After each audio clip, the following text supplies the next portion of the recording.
Assalamualaikum warahmatullahi wabarakatuh. Sebelumnya, terima kasih kepada Ibu Tripartuti selaku koordinator seminar proposal dan kepada Pak Ali Ahmidi selaku dosen pembimbing 1 tugas akhir saya. Di sini, saya Ruda Widya Maharani dengan NPM 1723 ingin menjelaskan rencana penelitian saya yang berjudul Pengaruh Variasi Temperatur dan Waktu Re-aging terhadap sifat mekanik, struktur mikro, ketahanan korosi pada aluminium 6061 hasil rolling dan perlakuan panas T6. Berikut merupakan outline yang akan saya bahas. Yang pertama ada pendahuluan, yang kedua tinjauan pustaka, yang ketiga metodologi penelitian, dan yang keempat referensi. Pendahuluan. Seperti yang kita ketahui bahwa aluminium merupakan logam yang sangat populer di dunia karena banyak sekali pengaplikasian yang menggunakan aluminium sebagai bahan bakunya, yaitu contohnya pada mobil, pesawat terbang, konstruksi bangunan, peralatan rumah tangga, dan juga pembungkus makanan. Hal ini menyebabkan penggunaan aluminium dari tahun ke tahun mengalami peningkatan. Bisa dilihat dari grafik berikut ini berdasarkan www.marketresearchfuture.com bahwa penggunaan aluminium didominasi oleh konstruksi dan bangunan, diikuti oleh transportasi, packaging, alat-alat kelistrikan, mesin dan equipment, dan lain sebagainya. Sehingga diprediksi permintaan aluminium dari tahun ke tahun mengalami peningkatan, mulai dari 2 hingga 3,8% hingga tahun 2024. Hal ini karena banyaknya permintaan di wilayah Asia, khususnya di Asia Pasifik karena digunakan untuk industri otomotif dan juga pesawat terbang. Salah satu aplikasi aluminium dapat kita temui pada pesawat terbang, di mana dalam pemilihan material untuk membuat pesawat terbang terdapat beberapa kriteria, yaitu efisiensi, kekuatan statis, tahan terhadap korosi, kestabilan terhadap lingkungan, mudah didapatkan, harga yang terjangkau, dan juga mudah difabrikasi. Seperti halnya pada pesawat Boeing 777, di mana 50%-nya yaitu aluminium. Aluminium digunakan pada industri pesawat terbang karena memiliki ketahanan korosi yang baik dan juga kemampuan las yang baik. Meskipun memiliki ketahanan korosi yang baik, tetapi pesawat terbang akan selalu berkontak dengan udara, sehingga tidak termungkinkan dapat terjadinya beberapa korosi, yaitu seperti stress corrosion cracking atau SCC, pitting corrosion, intergranular corrosion, exfoliation corrosion, dan microbiological corrosion. Sehingga untuk meningkatkan sifat ketahanan korosi pada aluminium dapat dilakukan proses re-aging atau penuaan kembali.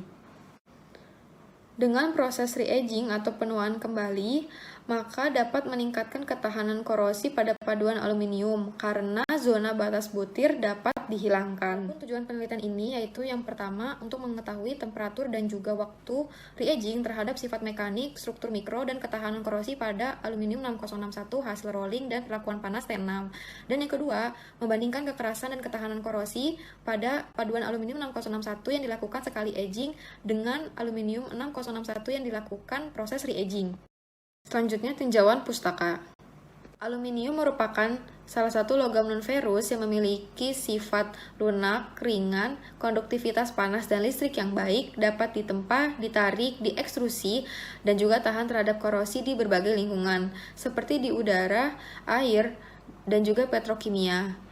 Ketersediaan aluminium di kerak bumi yaitu terbanyak ketiga setelah oksigen dan juga silikon, yakni sebesar 8,1%. Aluminium ini sangat reaktif terhadap oksigen sehingga seringnya ditemui dalam bentuk senyawa, yaitu berupa aluminium oksida atau aluminium hidroksida. Aluminium merupakan termasuk ke dalam golongan 3A di sistem periodik unsur dengan nomor atom 13 dan berat atom 26,98 gram per mol. Untuk sifat fisik aluminium dapat dilihat pada tabel berikut ini. Aluminium memiliki kekuatan dan kekerasan yang lebih rendah dibandingkan besi dan juga baja. Oleh karena itu, untuk dapat memperkuat kekuatan dan kekerasannya dapat dipadu dengan unsur-unsur lainnya. Unsur-unsur yang dapat dipadu dengan aluminium yaitu seperti tembaga, silikon, magnesium, seng, mangan, nikel, dan juga yang lainnya. Berdasarkan metode peleburannya, paduan aluminium terbagi menjadi dua, yaitu paduan tempa dan paduan tuang. Paduan tempa ini merupakan paduan aluminium yang dibentuk menjadi bentuk ingot terlebih dahulu, baru dapat dicetak sesuai dengan kebutuhan melalui proses forging, rolling, dan lain sebagainya. Sedangkan paduan tuang, yaitu paduan aluminium, yang dapat langsung dicetak sesuai dengan kebutuhan tanpa harus melalui proses pembentukan fisik. Selain itu, berdasarkan metode penguatannya, paduan aluminium terbagi menjadi dua, yaitu non-heat-treatable alloys dan juga heat-treatable alloys. Non-heat-treatable alloys ini merupakan paduan aluminium yang tidak dapat diperlakukan panas, melainkan penguatannya menggunakan cold working atau deformasi plastis. Contohnya yaitu pada paduan seri 1, 3, 4, dan 5. Sedangkan heat-treatable alloys merupakan paduan aluminium yang dapat diperkuat dengan perlakuan panas, seperti paduan seri 2, 6, 7, dan beberapa paduan seri 4 yang ditambahkan magnesium serta tembaga. Spesimen yang saya gunakan pada penelitian ini yaitu paduan aluminium 6061. Dilihat pada tabel berikut ini, komposisi kimia yang terkandung pada paduan aluminium 6061 berdasarkan ASM Metal Handbook volume 9 tahun 2004. Di situ tertera bahwa unsur paduan utamanya yaitu magnesium dan silikon. Sehingga apabila paduan aluminium 6061 diberikan perlakuan panas, maka presipitat yang akan terbentuk adalah Mg2Si. Paduan aluminium 6061 ini juga memiliki beberapa keunggulan seperti kemampuan mesin yang baik, penyelesaian permukaan yang sempurna, dan juga kemampuan ekstrusi yang tinggi. Aluminium seri 6 memiliki kekuatan yang lebih rendah dibandingkan paduan seri 2 dan juga seri 7. Maka paduan ini dapat diperkuat dengan perlakuan panas, salah satunya adalah perlakuan panas T6. Precipitation hardening ini akan menghasilkan partikel-partikel halus yang terdistribusi merata pada matriks. Adapun tahapan perlakuan panas T6, yaitu yang pertama ada solution treatment, yang kedua ada quenching, dan yang ketiga ada aging. Pada tahap solution treatment, paduan aluminium dipanaskan dalam dapur pemanas dengan temperatur 530 hingga 560 derajat Celcius hingga mencapai daerah satu fasa atau fasa tunggal. Kemudian ditahan dalam jangka waktu tertentu untuk dapat melarutkan semua atom unsur paduan lain, sehingga fasa yang terbentuk hanyalah fasa tunggal atau solid solution. Tujuan dari solution treatment ini yaitu untuk mendapatkan larutan padat yang mendekati homogen atau fasa tunggal. Selanjutnya adalah tahapan quenching, di mana tahapan quenching ini merupakan pendinginan cepat yang memiliki tujuan untuk menjaga larutan padat homogen yang telah terbentuk pada tahapan solution treatment tetap pada tempatnya dan tidak terdifusi dengan cara memasukkan paduan aluminium yang telah dipanaskan di solution treatment tadi ke dalam media pendingin. Tahapan yang terakhir adalah aging, di mana aging ini memanaskan kembali paduan aluminium dengan temperatur yang tidak terlalu tinggi. Fasa-fasa yang terbentuk selama proses aging yaitu dapat dilihat pada gambar berikut ini, di mana fasa yang pertama terbentuk adalah supersaturated solid solution. Supersaturated solid solution ini akan terbentuk ketika sudah melewati proses quenching.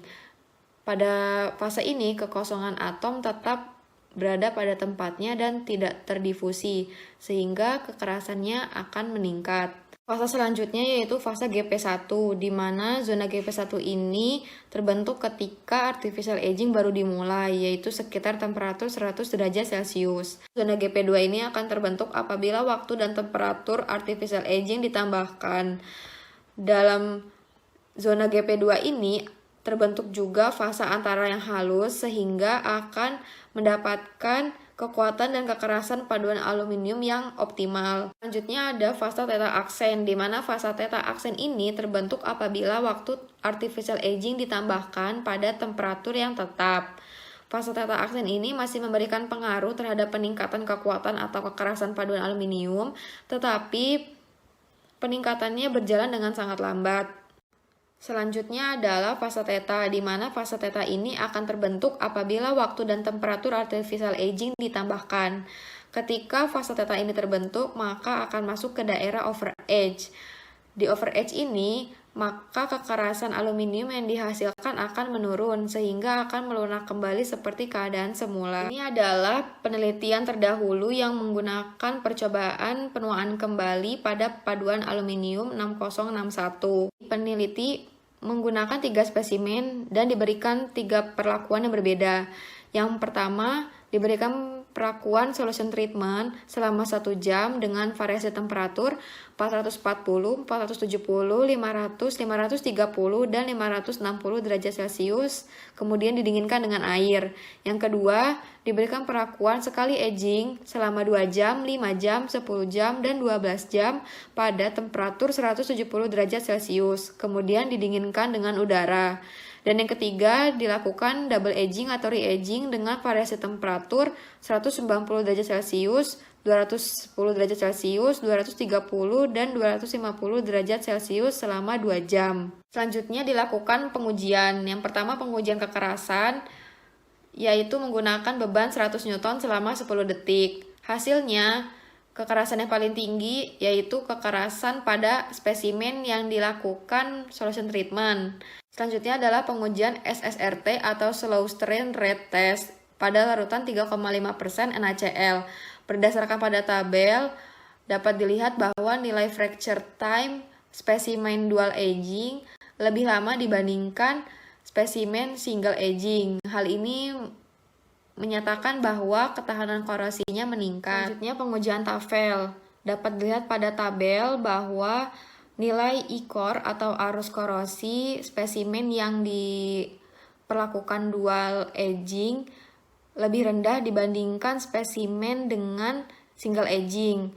Maka hal itu menyatakan bahwa spesimen dengan dual aging memiliki ketahanan korosi yang lebih baik dibandingkan sampel atau spesimen single aging. Penguatan logam umumnya merupakan hubungan antara pergerakan dislokasi dengan sifat mekanik yang dimiliki oleh logam tersebut.